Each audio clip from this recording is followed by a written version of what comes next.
Nilagdaang partnership ng DOE at ng Metro Manila LGUs hinggil sa energy-efficient public infrastructure. Ating aalamin kasama si Director Patrick Aquino mula sa Energy Utilization Management Bureau ng Department of Energy. Director Aquino, magandang tanghali po. Magandang tanghali po, Yusek Aboy, Asek Joey, at sa mga nanonood at nakikinig ng Bagong Pilipinas ngayon. Director Patrick, paano po nabuo itong partnership ng DOE at ng Metro Manila LGUs para sa pagpapatupad po ng mga energy efficient program? So at sa pamumuno po ng ating kalihim, si Secretary Sharon Garin, sinimulan na nga po ito ng ating Department of Energy sa ilan pong mga LGUs dito. First batch pa lang po ito, yung atin pong syudad ng Pasig, Taguig, Quezon City, San Juan, Mandaluyong, Navotas, Pasay. Ang layon po ng programang itong tinatawag nating Solar Solutions for Government, Energy Efficiency and Renewable Energy in Public Buildings ay tulungan yung ating mga local government units dito sa NCR na ma-assess yung ating mga kapasidad, malagyan po yan, mga energy audit, tignan ng potensyal para makatipid sa ating kuryente, makapag-deploy ng mga solar solutions o yung mga solar PV sa kanila pong mga bubong o sa mga bakanting lote nila. At yun nga pong mga kagamitan nila, siguraduhin na energy efficient na ang kanilang ginagamit. Mapa-bumbilya po ito, yung mga LED lighting, or pati po yung ating mga air conditioners. So yun po yung layon ng ating MOA, magbibigay po ng technical assistance ang ating Department of Energy sa ating pong mga partner LGUs, at yung mga mamumuhunan po ang atin namang ginagawa ay mag-iimbita tayo ng mga pribadong sektor na magmumuhunan at no cost or no upfront cost sa ating mga LGUs para bigyan sila ng mga options kung gusto nilang mag-install ng mga bagong bumbilya, bagong aircon o ng solar sa kanilang mga bubong. Director, sa nilagdaang kasunduhan ng DOE sa mga LGUs, ano yung mga immediate goals for ng Solar Solution for Government Initiative at kailan inaasahan magsisimula yung installation ng mga solar PV systems natin para sa mga public buildings? Yung atin pong nilagdaan, dumadaan po ng formalidad, magkakaroon po tayo ng mga technical working groups sa mga respective pong mga syudad at inaasahan po natin yung pag-assess o pag-energy audit ng mga lokasyon. Sisimulan na po natin yon sa mga susunod na araw. Ang target po ng ating kalihim, Sharon Green, na magkaroon po ng mga installation sa ating mga local government unit partners sa first semester po ng 2026 kung hindi pa po mas mabilis. At magiging layon nito na i-capacitate rin yung ating mga LGU partners. Tuturuan rin natin yung kanilang mga empleyado para ma-maintain at ma-operate ito. Pag nag-install na po tayo ng mga system, again, ang halayon po natin, no upfront cost sa ating mga LGUs. Sila po yung babayaran po ito over a period of time gamit po yung kanilang matitipid or mangungupahan halimbawa sa kanilang mga bubong yung ating mga pribadong investors. Director, sa short term at sa long term po, ano po yung magiging benepisyo ng energy efficient retrofitting sa mga city halls, sa public hospitals at iba pa pong government buildings? At pwede nyo po bang ibahagi sa amin kung meron po kayong kahit projected savings at yung environmental impact nitong retrofitting? Asek, yung atin pong programa part to nung inisyo ng ating mahal na Pangulong Ferdinand R. Marcos Jr. noong 2024 na administrative order na accelerating yung ating government energy management program. Sa ilalim nga po nitong ating nilagdaang kasunduan, hindi lang po 10% nakabawasan sa kanilang konsumo sa kuryente ang tinitignan natin. Pag na-deploy ang ating programa dito nga po sa Solar Solutions for Government, inaasahan natin na lagpas 10%, tinitingnan natin, baka lagpas pa ng 20% ang matitipid ng ating mga local government unit partners pagdating dun sa kanilang konsumo sa kuryente. At dahil nakakatipid sila, ma-free up yung ating resources para gamitin sa iba pang mga bagay. Ngayon doon sa projections naman natin sa impact sa ating environment dahil mas menos ang kinukuha na kuryente gamit sa grid at galing ito sa renewable energy, inaasahan rin nating bababa yung carbon footprint ng ating mga local government unit buildings and facilities sa ilalim ng programa.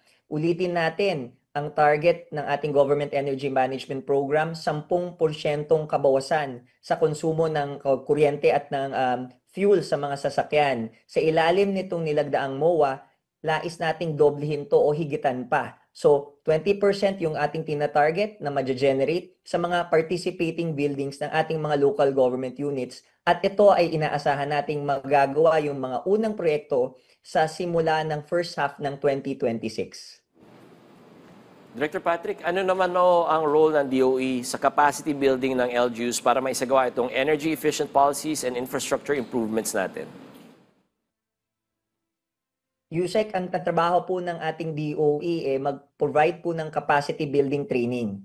So, ang una-una po nating ginagawa, yung familiarization ng mga personnel at kawani ng ating pamahalaan sa mga polisiya at regulasyon hinggil po sa ating energy efficiency sa ilalim po ng Government Energy Management Program. Yung iba pong mga bagay dito, natural na dapat parang common sense, pero patuloy nating ipapaalala sa ating mga kasamahan sa pamahalaan at maging sa ating mga kababayan yung siguraduhin pag hindi natin ginagamit yung ating mga appliances or equipment, papatayin po natin ito or isi-switch off. Yung paglilinis po ng ating mga aircon filters, para ma-maintain po yung anyang operational efficiency, pag-set po ng ating air conditioner sa temperature na hindi bababa sa 24 degrees Celsius. At yun nga pong mga energy audits o yung regular na pag-inspect sa maintenance procedures at operational efficiency ng ating mga government buildings and facilities. Yun po ang ating gagawing technology at capacity building transfers na gagawin sa ating mga partner local government units sa ilalim po ng ating MOA nilagdaan. Sa ngayon, Director Patrick, itong partnership na ito between DOE and Metro Manila LGUs. Pero may plano po bang i-roll out ito sa iba pang rehiyon sa bansa? At paano po natin gagawing modelo itong initial partnership with Metro Manila LGUs para po i-emulate ng iba pang rehiyon? Yeah, maraming salamat, Asek. Bahagi nga nung naging programa natin nung Lunes sa pamumuno nga po ni ating kalihim Sharon Garin, nag-reach out na po tayo sa Union of Local Authorities of the Philippines or ULAP. At sila po ay isa sa mga nag-witness sa nilagdaang MOA. Ang layon po natin ay mag-expand ito at maging modelo nga ang ating NCR LGUs. At inaasahan natin sa mga susunod pang araw at buwan, mga similar arrangements po o mga kasunduan ang gagawin natin. Ang layon po ni Secretary Garin, lahat ng ating pamahalaan alinsunod sa utos ng ating mahal na Pangulo ay maging mas energy efficient. Sumunod sa ating accelerated implementation ng Government Energy Management Program para makita ng ating mga kababayan na energy efficient, secure ang ating pamahalaan bilang ehemplo sa bagong Pilipinas. Director, ano naman ho yung mga hamon na nakikita ng DOE, kasama na ho yung kaibigan natin si Sec Sharon, sa pagpapatupad ng energy efficiency sa mga LGU at paano nyo tinutugunan para maging sustainable ang inyong programa? Yusek, tulad nga ng binanggit ni Secretary Sharon doon sa mga remarks niya pagdating dito sa ating mga LGU partners kamakailan lamang, ang pinakamahalaga talaga ay yung capacity building. Kaya nga isa sa major pillars ng ating kinagdaang kasunduan ay yung tuturuan natin yung ating mga kasamahan sa local government units kung ano yung kailangan nilang gawin. Mapa-practice ito araw-araw o maging yung energy audit. At para siguraduhin tuloy-tuloy at nababantayan rin nila ang kanilang sarili, bahagi ng ating Government Energy Management Program or GMP, may system po tayo ng monitoring and verification. Yun po yung ating GMP online system. So gagamitin po natin ang ICT, ang systems tools, para mayat-maya nababantayan rin natin ng isa't isa na lahat ng mga programang sa ilalim nitong nilagdaang kasunduan ay napapatupad at kung meron ngang slippage, natututukan rin nating ma-address. So far, Director, ang pinag-uusapan po natin ay yung pakinabang sa City Hall, sa mga public hospitals, pati sa iba pang government buildings. Pero in the long run, paano po makakatulong ito sa publiko, sa general public? Malaki ang magiging tulong nito, Asek, sa ating publiko dahil kapag bumaba ang ating gastusin sa pamahalaan, nafi-free up natin yung resources para sa iba pang mga importanteng bagay. At ang pinakamahalagang nagagawa pag nagawa ng ating pamahalaan ito, sila yung nangunguna. Pinapakita natin na we're leading by example na kayang gawin ito, hindi lamang ng ating pamahalaan, maging ng ating pribadong sektor, kasi ang layo naman ng ating DOE or Department of Energy ay lahat ng Pilipino may access sa kuryente, efficient tayo sa paggamit, at sustainable ito. At itong programa nga na ito, yung konsepto niya magkasama yung ating renewable energy pagdating sa supply at pag-manage ng ating demand sa energy efficiency. At yun naman talaga ang layon ng ating pamahalaan. Director Patrick, nasa inyo ho yung pagkakataon ngayon. Kausapin yung mga kababayan natin para sa inyong mensahe sa DOE at mula kay Secretary Sharon Garin.